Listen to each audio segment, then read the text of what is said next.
have a very special guest who I'm sure you'll all be thrilled to hear from.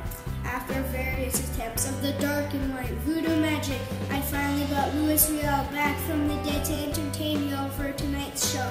So let's give a warm Canadian welcome to Riel. Hello, Louis.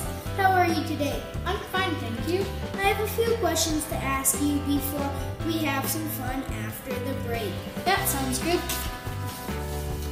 Excellent. So my first question is, what issues did the Métis uprising in the West raise for Canada? In 1869, there was a sequence of events that resulted in an uprising in the West. As the Métis leader, my followers and I of the Red River Colony established a provincial government creating a Canadian province called Manitoba to bring peace to the area. For a period of time, it had been called Rupert's Land, under control of the Hudson's Bay Company. Were there any conflicts moving forward after the naming of the province? There are a few conflicts. By a pro-Canadian faction who resisted the provincial government. How did this impact nearly named province? After reaching an agreement with the government, Canada sent military personnel to enforce the federal authorities. How did Canada's response to the uprisings affect Canada? The colony of farmers and hunters, mainly Métis, became anxious that they lose their culture and language.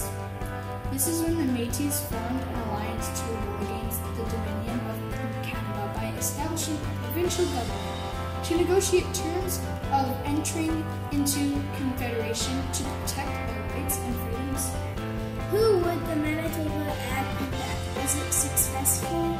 The Manitoba Act impacted the Métis because it protected their land. However, it took about 3 years to section off the land and get legal title from the Dominion of Canada. Many Métis had no experience with legal scripts, deeds, or money, so many were easily cheated out of entitlement of land.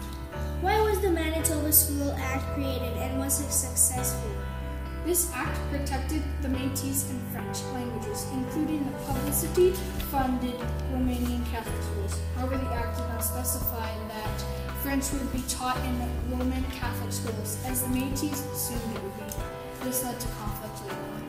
We are out of time. We would like to thank you for spending some time with us today.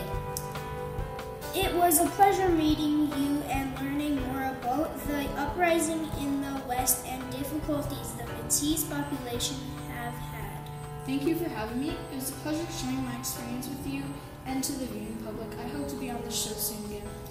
Thank you for watching the talk show with Matt B. and our special guest, Riel. Good night, everyone.